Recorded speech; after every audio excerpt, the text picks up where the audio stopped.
Hello, my dear crafters. So today we end my Easter series 2025, and I wanted to finish with one of my favorite things to make, which are these little baskets here, and we're going to make a mini.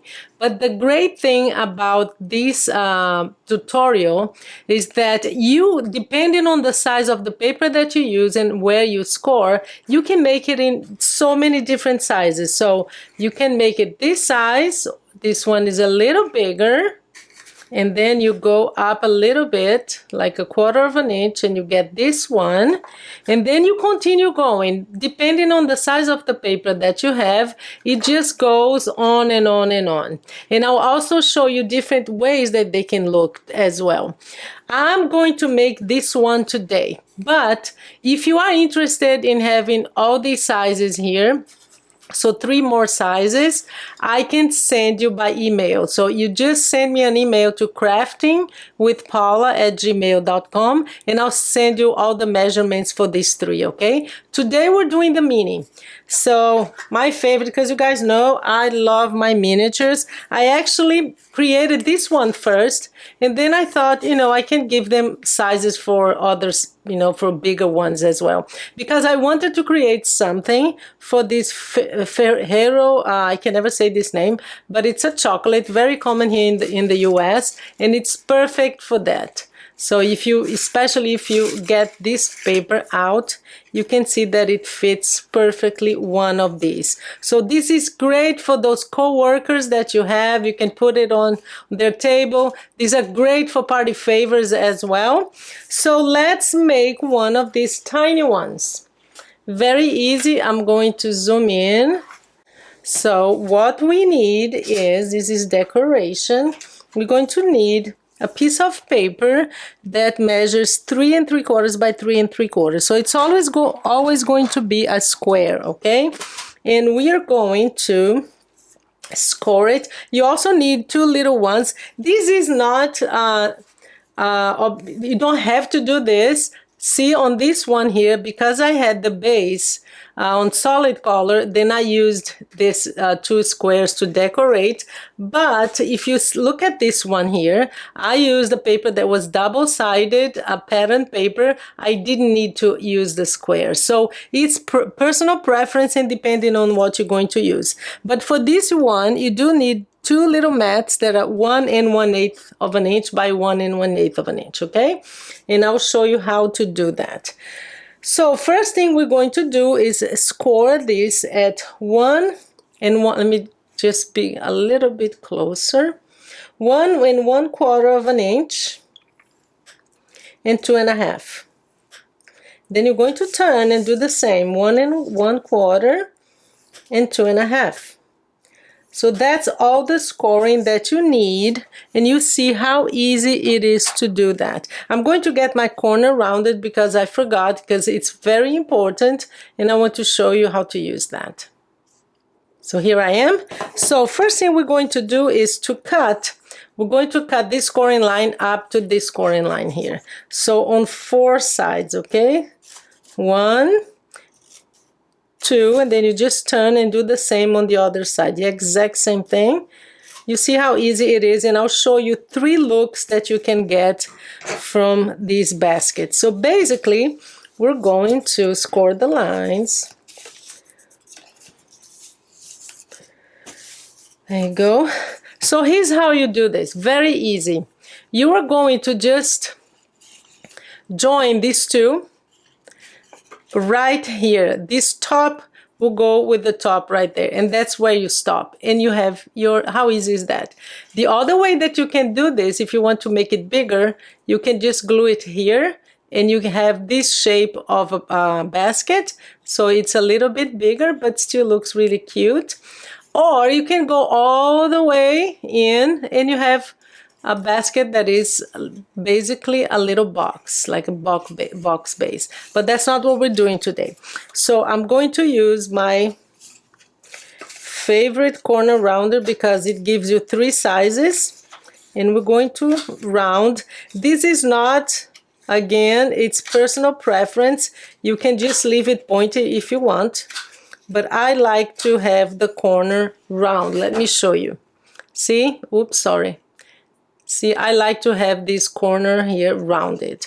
So I'm just going to do the same thing on all sides here, because especially the inside one, you don't have to, because you don't actually see it very well, but I just like to.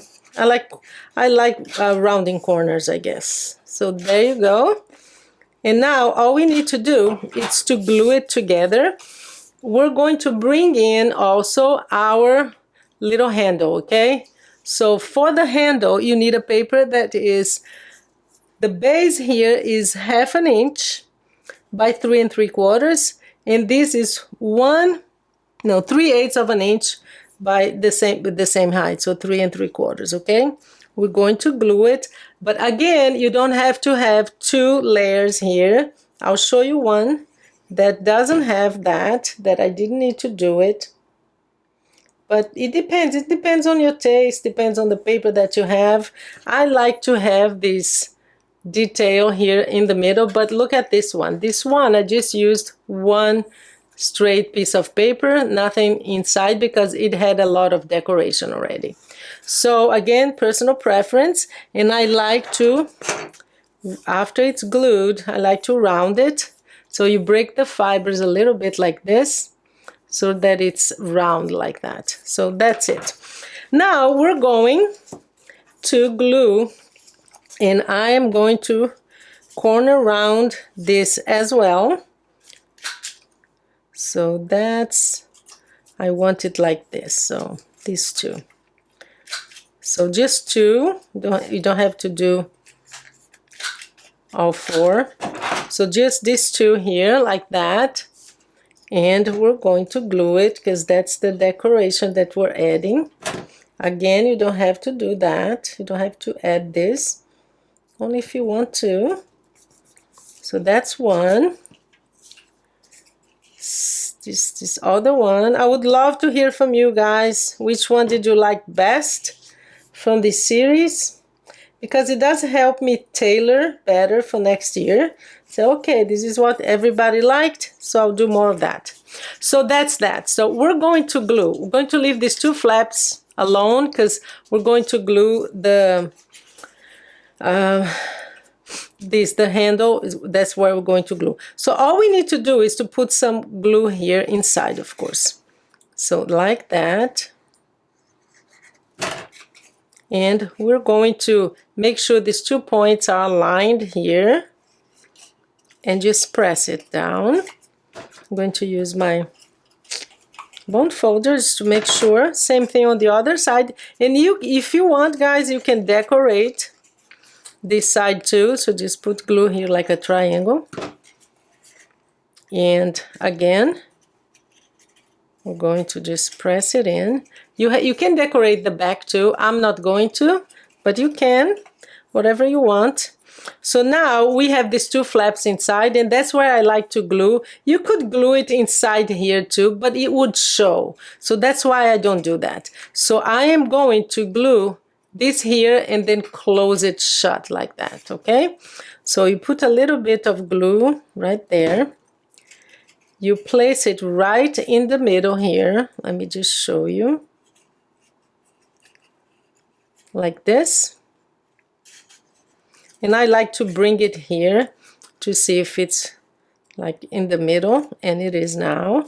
So I know that it's placed correctly. Now all I need to do is add some glue to the rest of the flap, okay? And press it in. So there is one. I'm going to do the same to the front. How easy is this, huh? I love making these little baskets. And I keep going down in size because I really enjoy my miniatures. So that's that. Let me put some glue here. There we go. I'm going to press it. And we're done. All we need to do now is add a little decoration to the front. See? Little tiny one. And I'm going to, I have these, I got these last year. I don't even know where from. But I'm going to use this one because I think this one will stand out. So like that. Yes, perfect. Look, a little egg, and there we have it. So we have the little one, but like I said, and even the little one, guys, you can fit a lot in here. You can fit the Rochero chocolate, but if you have this little, I still can make some. Yeah, see, that's why they're perfect for little gifts to your coworkers, your neighbors, your friends, and also as party favors. You can use that because you can add a lot. Look at that. You can actually add a lot of chocolate here. So that was our. So if you want the measurements for all these sizes here, so let me zoom out. For all these sizes, so it goes, this is the one, that's the next, and then this, and then this. So if you want all of these, just send me an email and I will reply with the measurements that you need, okay? The size of the paper and the scoring lines. So let me know if you liked my series. I hope you enjoyed it. Thank you so much and you have a great day.